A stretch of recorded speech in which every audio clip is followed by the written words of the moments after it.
ওলামাই কেরামের নগরী নোয়াখালীতে হেফাজতে ইসলাম বাংলাদেশ আজকে যে মহাসমাবেশ করেছে, এটা ইতিহাসের পাতায় অনেক দিন থাকবে। আমি দেখলাম হেফাজতে ইসলামের এই মহাসমাবেশকে কেন্দ্র করে পক্ষে বিপক্ষে কিছু কন্ট্রোভার্সি তৈরি হয়েছে। এগুলো নিয়ে আজকে আলোচনা করা উচিত।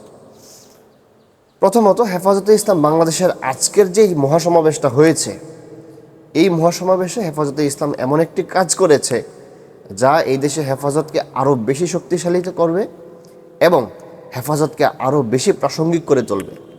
সেটি হচ্ছে হেফাজতে ইসলাম বাংলাদেশের দীর্ঘদিনের পরীক্ষিত বন্ধু ইসলামী আন্দোলন বাংলাদেশকে হেফাজতে ইসলাম বুকে টেনে নিয়েছে।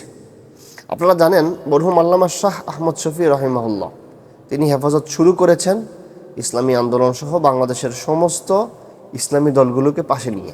কিন্তু স্বার্থান্বেষী কিছু মহল, যারা নিজেদের স্বার্থ হাসিল করার জন্য ইসলামী আন্দোলনের মতো একটি বড় দলকে মাইনাস করে ফেলেছে। যাই হোক, দ্বিতীয় বিষয়, হিজবুত তাওহিদের ব্যাপারে হেফাজতে ইসলামের আজকের সমাবেশ ছিল। এটা নিয়ে দেখলাম বেশ কিছু ভাই কথা শুরু করছে, হিজবুত তাওহিদ আবার কি, হিজবুত তাওহিদের ইমামকে কয়জন চিনে, এত বড় সমাবেশ করে হিজবুত তাওহিদকে হাইলাইট করা হচ্ছে।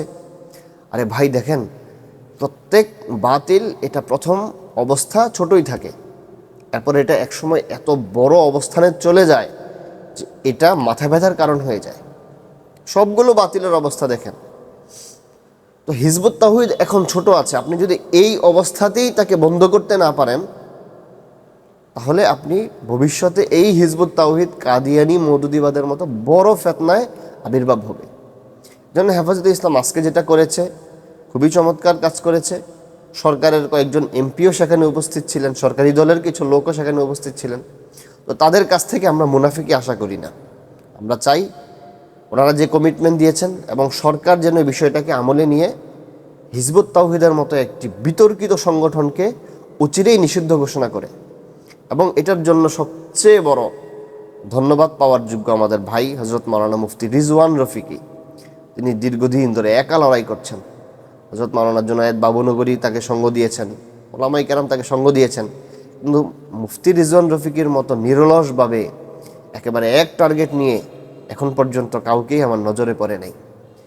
একটি সমাবেশ হয়েছে, একটি মহাসমাবেশ হয়েছে। আশা রাখি এই মহাসমাবেশ থেকে নতুন কিছু আসবে এবং বাংলাদেশের সর্বস্তরের বাতিলদের হৃদয়ে কম্পন শুরু হয়ে গিয়েছে।